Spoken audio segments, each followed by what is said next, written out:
Muy buenas tardes, distinguidos estudiantes de la asignatura Formulación y Elaboración de Proyectos de Inversión de la carrera de Economía de la Facultad de Ciencias Administrativas y Económicas de la Universidad Técnica de Manabí. Estamos aquí nuevamente para compartir los contenidos del sílabo y relacionado con el estudio financiero. En la clase anterior estuvimos analizando los elementos de un plan de inversión. Decíamos que el plan de inversión tiene tres elementos totalmente diferenciados. Son los activos fijos o tangibles, activos diferidos o intangibles y capital de operación o de trabajo. Todos y cada uno de ellos tenían su propia característica.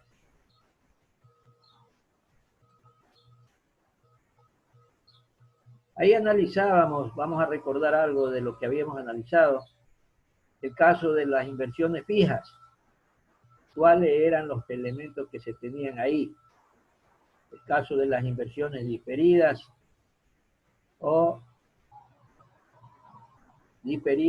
intangibles, y el capital de operación o de trabajo, que decíamos era un valor de 3 o 6 meses que sirve para el inicio de las actividades productivas del negocio o del proyecto. Habíamos indicado también que los activos fijos tienen por característica depreciarse, es decir, perder valor por su uso, en el caso de un vehículo, en el caso de un computador, etc. Indicábamos también que en el SRI ustedes pueden acceder a un manual en donde, de acuerdo al periodo de vida de cada activo fijo, se indica cuál es el porcentaje de depreciación, cuál es el periodo de vida de ese activo.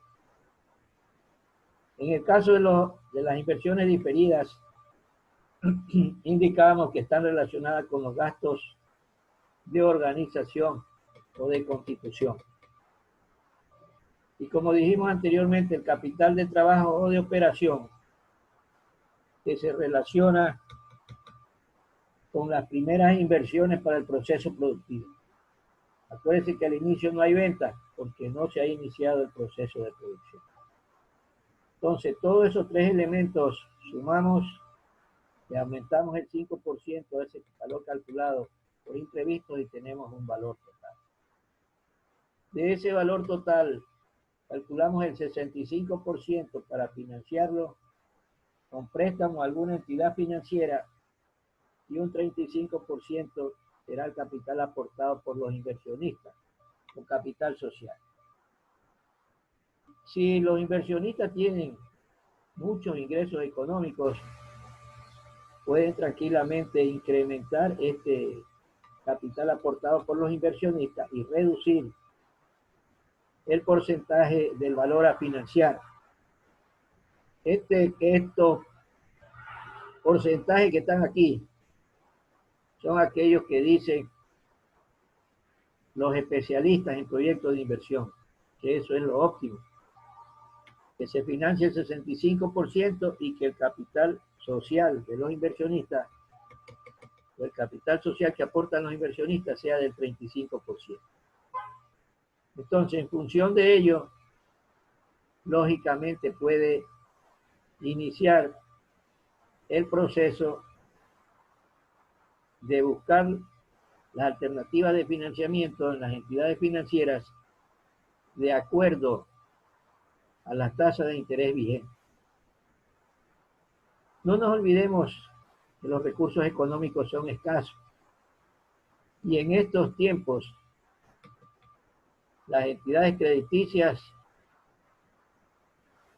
se aseguran de que a la persona o a las empresas que van a dar los créditos tengan la capacidad para que puedan cancelar el mismo.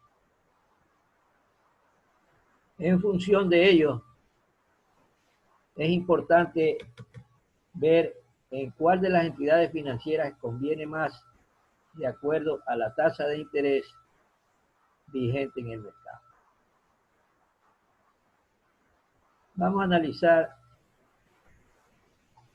algo más relacionado con las características de los elementos que aparecen en el plan de inversión. Con frecuencia, al plantearse un proyecto, se tiene la tendencia a subestimar las necesidades de inversión, especialmente la de capital de trabajo. No nos olvidemos que esto es importante y debemos hacer el cálculo minucioso para que no haya una cifra equivocada de lo que se necesita en este rubro. El término inversión se refiere a las erogaciones o flujos negativos que ocurren a lo largo de la vida del proyecto. Y mientras más amplio sea el lapso de vida del mismo, existirán más dificultades para estimar esas incertidumbres. Entonces, por eso debe ser minucioso este cálculo. No vaya a ser que ya cuando estemos en el proceso de producción, iniciando la vida del proyecto, nos encontremos que lo que habíamos calculado como capital de operación es un recurso insuficiente debido a que no hicimos el cálculo correcto. Pero por otro lado, afortunadamente los errores en los años más lejanos del proyecto lógicamente tendrán un impacto menor.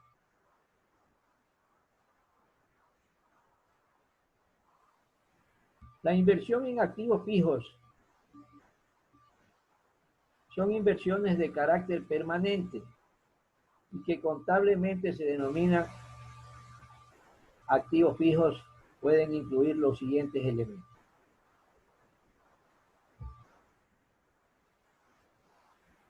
Tenemos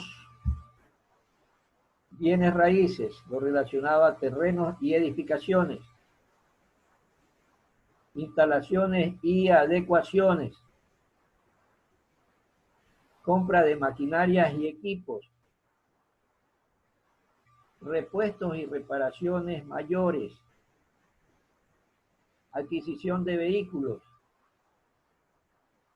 amueblamiento de oficinas, adquisición de equipos de computación, entre otros.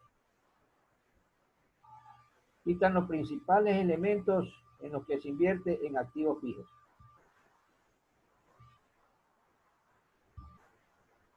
Para la estimación de estos valores se deben considerar al menos los siguientes aspectos: su condición, si son nuevos o usados, su vida útil estimada, el costo o los costos de instalaciones, equipos auxiliares para su funcionamiento y lotes de repuesto, costos de mantenimiento y costo probable de reposición o realización. No nos olvidemos que en función de la vida estimada, llegará un momento en que esos equipos dedicados al proceso de producción deben ser cambiados, porque más rentable nos resulta trabajar con equipos nuevos antes que estar gastando en mantenimiento de equipos obsoletos. Las reparaciones salen más costosas que la adquisición de equipos nuevos. ¿Qué pasa con los activos diferidos o intangibles?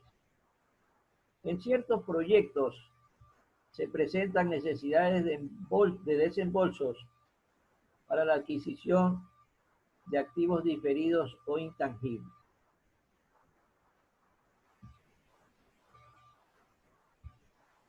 Tenemos aquí algunos elementos: investigaciones, licencias,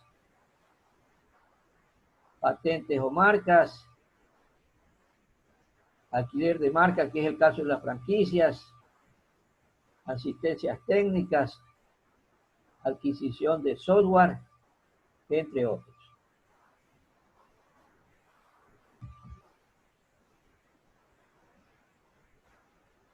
Es importante analizar dentro de la inversión en activo diferido o intangible lo que se relaciona a gastos de investigación y constitución, que son aquellos recursos que se emplean durante la etapa de estudio y ejecución del proyecto.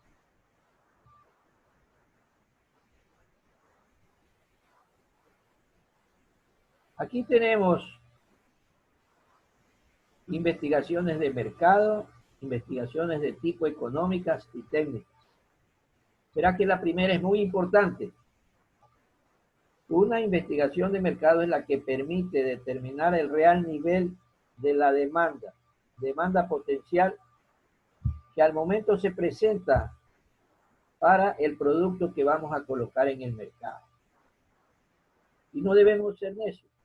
Si la investigación de mercado nos indica que las personas no están interesadas en adquirir nuestros productos o nuestros servicios, es mejor dedicarnos a otra cosa antes que seguir neciando, llegar al momento de la producción y encontrarnos con la realidad de que era cierto lo que habíamos proyectado, que no iba a haber ventas. Ustedes que saben que si no hay ventas, no hay ingresos y no hay recuperación de la inversión. Otros gastos son las ingenierías del proyecto, los estudios para buscar una localización óptima para la empresa, estudios de evaluación financiera y económica, gastos administrativos y legales de constitución y puesta en marcha. Verá que debemos hacer todo lo que manda la ley. No sea que después, por hacernos los vivos, nuestro negocio se va a encontrar en problemas legales, porque hay normas que debemos obedecer todos y cada uno de los ecuatorianos, según el marco legal interno. Para la incorporación de estas erogaciones como parte de la inversión y definir su amortización y recuperación, se debe disponer de toda la información relativa a las condiciones de su explotación, de costos o gastos adicionales, penalidades, posibilidad de transferencia y renovación. Esto es importante, disponer de toda la información relativa. Y cuidado, vamos a cambiar esa información encontrada.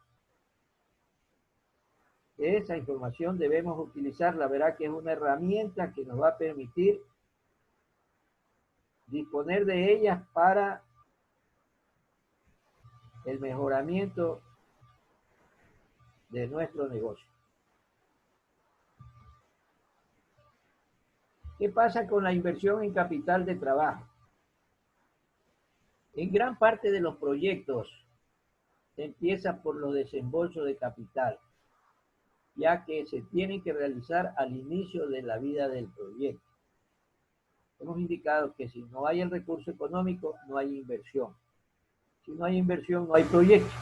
Solamente nos quedamos con la idea. Entonces, por eso siempre se ha dicho que los inversionistas son los que pueden ayudar al despegue de muchos negocios. Esta inversión depende del nivel de negocios que deba financiarse. Lógicamente, el tamaño del proyecto está el monto de las inversiones.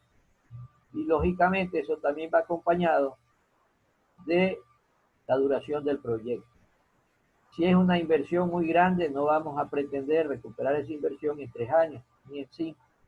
A lo mejor se proyectará el periodo de vida del negocio para unos 10 años.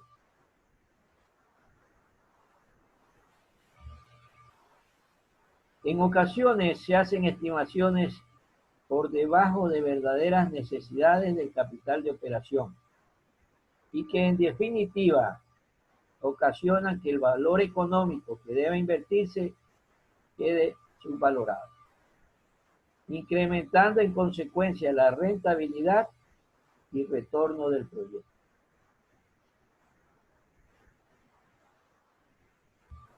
Aquí se tomarán en cuenta partidas como inventarios de materias primas y materiales, producción en proceso, productos terminados, mercancías en tránsito e inventarios de repuesto, capital de trabajo. Verá que esto no es todo. Habíamos indicado anteriormente que hay que tomar en consideración otros elementos: pago de servicios básicos, agua, energía eléctrica, internet, pago de salarios, compra de materiales de limpieza. Bueno, una serie de elementos que también son muy importantes y que por no aparecer aquí no piensen que es que no nos hemos olvidado de eso. A más de la consideración de requerimientos de ventas, habrá que considerar la dependencia con proveedores. Verá que esto es muy importante. Proveedores, el tiempo de reposición y otros factores que pueden alterar el nivel de stock a mantener. Ya que los proveedores siempre son los que están cerca de los empresarios. Se habla de entrega de materia prima y lógicamente de periodo de pagos, etcétera.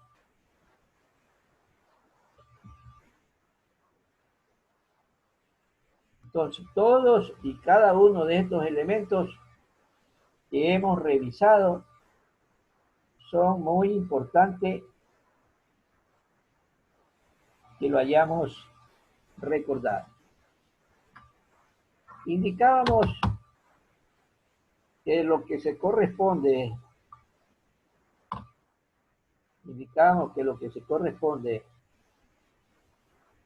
al plan de inversión, era muy importante establecer el monto total. Y ese monto total, lógicamente, nos servía para la proyección del valor que debíamos financiar en las entidades crediticias. Debemos analizar también lo que corresponde a la tabla de amortización. Tabla de amortización que lógicamente está relacionado con una serie de valores a analizar. Verá que debemos revisar primeramente el valor que vamos a solicitar. Aquí tenemos un ejemplo de tabla de amortización de un préstamo. Entonces, entre los elementos que tenemos, por ejemplo, está el crédito solicitado, el valor económico. Está la tasa de interés. Verá que siempre es importante buscar todas las alternativas posibles y comparar tasas vigentes. CFN, Corporación Financiera Nacional, Banca Privada, Banecuador, etc. ¿Cuál es la tasa que nos puede beneficiar? El plazo en años. ¿Cuántos años? De acuerdo al monto de la inversión. Hemos indicado que los proyectos mínimo a 3 años, 5, y si el valor económico es muy elevado, entonces lógicamente tenemos que ser realistas y saber que esa inversión no la vamos a recuperar en muy poco tiempo, sino que lógicamente el tiempo debe ser mayor. Si la inversión ha sido muy baja y a lo mejor proyectamos el negocio a 3 años, el periodo de vida del proyecto, no quiere decir que en los 3 años ya se termina el negocio. Si nos ha ido muy bien, a lo mejor las utilidades podemos reinvertirlas en el mismo y seguir con el mismo negocio. Hay negocios que sí lo permiten, como hay otros que no. Entonces, en función de ello, se hará o se tomará esta decisión. No nos olvidemos que en estos tiempos lo ideal es generar un emprendimiento. Y ese emprendimiento está relacionado con que usted tenga su fuente de empleo, tenga un modo de subsistencia con la finalidad de que su familia también pueda insertarse en el mismo. Verá que el tamaño del negocio es tal que no vamos a pretender que toda la familia se emplee en el mismo, que nos estaremos engañando. Hay un mínimo de personal que puede estar operando en el mismo y debemos ser realistas, porque si no estamos atentando contra la sobrevivencia de ese negocio. Con relación al plazo en años, tenemos ahí en este ejemplo de 10 años y tenemos también el tipo de pago. Verá que los pagos pueden ser anuales, pueden ser semestrales, pueden ser trimestrales o pueden ser mensuales.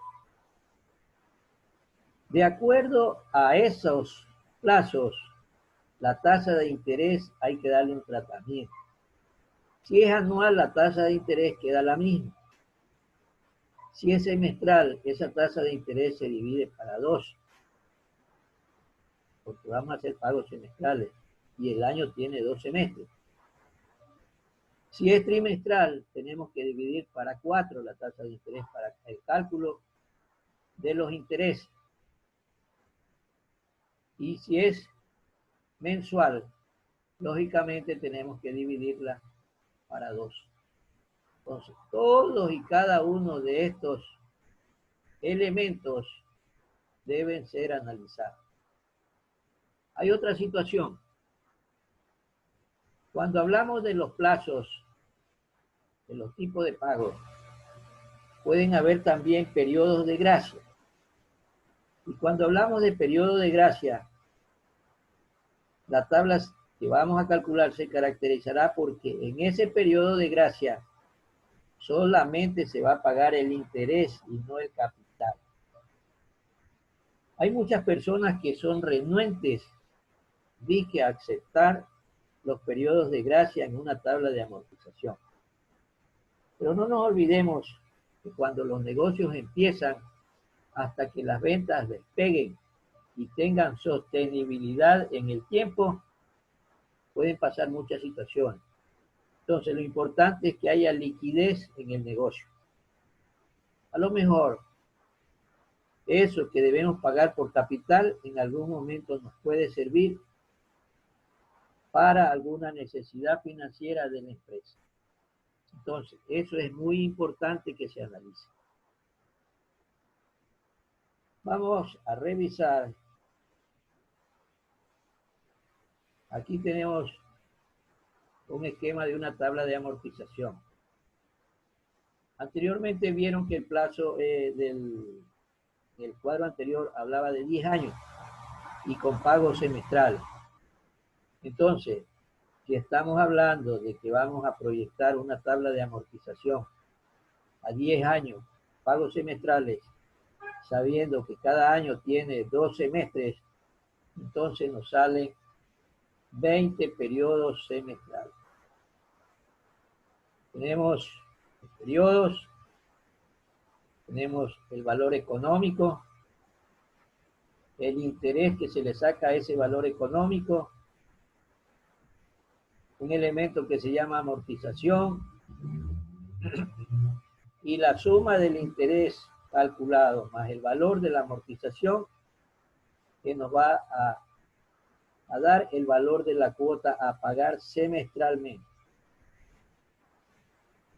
El valor de la amortización no es otra cosa más el valor inicial de la deuda dividido para los periodos.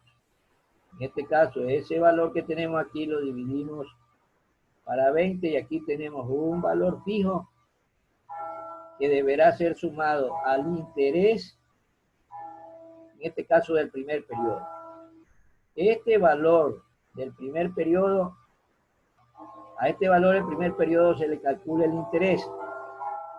Y este interés calculado aquí se le suma al valor de la amortización. Y ese es el valor de la cuota a pagar. En el caso del monto del capital segundo, ¿de dónde se lo obtiene? De restar el valor inicial menos el valor de la amortización. Y a este valor segundo le calculamos también el interés de acuerdo a la tasa vigente, le suma la amortización y tenemos otro valor relacionado con el valor de la cuota. Entonces así sucesivamente vamos calculando. Verá que tenemos dos tipos de tabla de amortización. Hablábamos del francés y del alemán. En el caso del método francés, el valor de la cuota a pagar es el mismo en todos y cada uno de los periodos. Hay muchas personas que les agrada ese tipo de pago porque dicen que ya saben que tienen que pagar el mismo valor desde el inicio hasta el final del crédito. En cambio hay otras personas que les gusta más el sistema alemán o el método alemán, debido a que igual que en esta tabla de aquí, empieza pagando un valor mayor y termina pagando un valor menor. Entonces a muchas personas les agrada eso. No les agrada tener que pagar todo el tiempo el mismo valor económico, sino que por el contrario consideran que es más factible empezar a pagar un valor mayor y terminar pagando un valor menor.